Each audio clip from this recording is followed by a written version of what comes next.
As observed from the top of a 75-meter high lighthouse from the sea level, the angles of depression of two ships are 30 degree and 45 degree. If one ship is exactly behind the other on the same side of the lighthouse, find the distance between the two ships. तो ये बच्चों सबसे पहले अपन सी level बना लेते हैं और सी level पे आपको क्या करना है, एक लाइट हाउस यहाँ पे बना लेना है. ठीक है.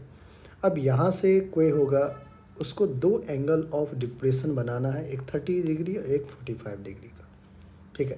कह रहा है कि if one ship is exactly behind the other on the same side of the light house, find the distance between them. Let's say depression angle चलिए बच्चों बनाते हैं अपन. एक शिप जो है वो यहाँ पे है. ठीक है. ये रहा डिप्रेशन एंगल. दूसरा शिप भी अपने को बनाना है, मतलब दूसरा डिप्रेशन एंगल भी बनाना है. लेट्स से दूसरा शिप यहाँ पे, जो डिप्रेशन एंगल है वो ये है. ठीक है बच्चों. तो एक तो डिप्रेशन एंगल आपका ये हो गया और एक डिप्रेशन एंगल ये हो गया. इस डिप्रेशन एंगल को अपन 45 कहते हैं और ये जो छोटा वाला है उसको 30 डिग्री. ये लाइट हाउस है. लाइट हाउस से यहाँ तक का जो डिस्टेंस है उसको अपन x1 कहते हैं एक शिप का, और दूसरे शिप का जो डिस्टेंस है उसको मैं x2 कह देता हूँ.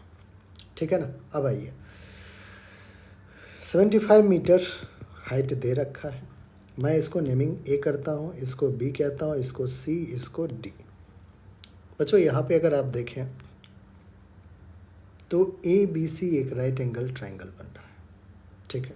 या फिर आप ऐसे भी कर सकते हैं कि सर ये AB को क्या मैं यहाँ पे बना सकता हूँ क्या, डिप्रेशन एंगल कवर कर लेंगे.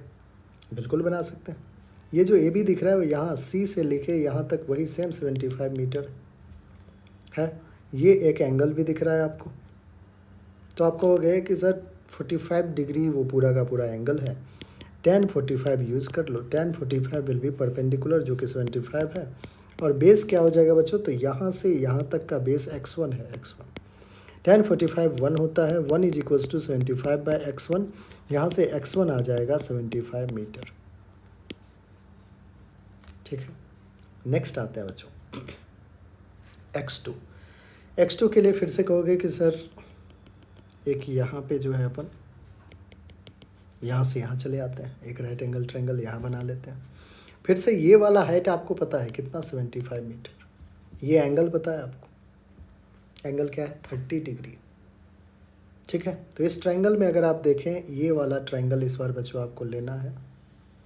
तो tan 30 is equals to perpendicular 75 अपन बेस क्या होगा, तो आपको हो गया यहाँ से यहाँ तक का बेस है, that is x2. tan 30 1/√3. 1/√3 will be 75 by x2. यहाँ से बच्चों x2 आ गया 75√3 मीटर. हमें क्या कहा जा रहा है, find the distance between two ships. तो एक शिप C पे है, दूसरा शिप D पे है. तो इनके बीच का ये जो डिस्टेंस है, यही तो डिस्टेंस बिटवीन शिप्स. वो कैसे फाइंड आउट करेंगे, तो आपको होगा सर यहाँ से यहाँ आपको टोटल डिस्टेंस x2 पता है, ये आपको x1 पता है. तो x2 में से माइनस x1 कर दो, डिस्टेंस बिटवीन शिप आ जाएगा. ठीक है. तो distance between ships is x2 minus x1. x2 क्या है, 75√3 माइनस का x1 कितना है, 75. 75 कॉमन लीजिए, √3 - 1 मीटर.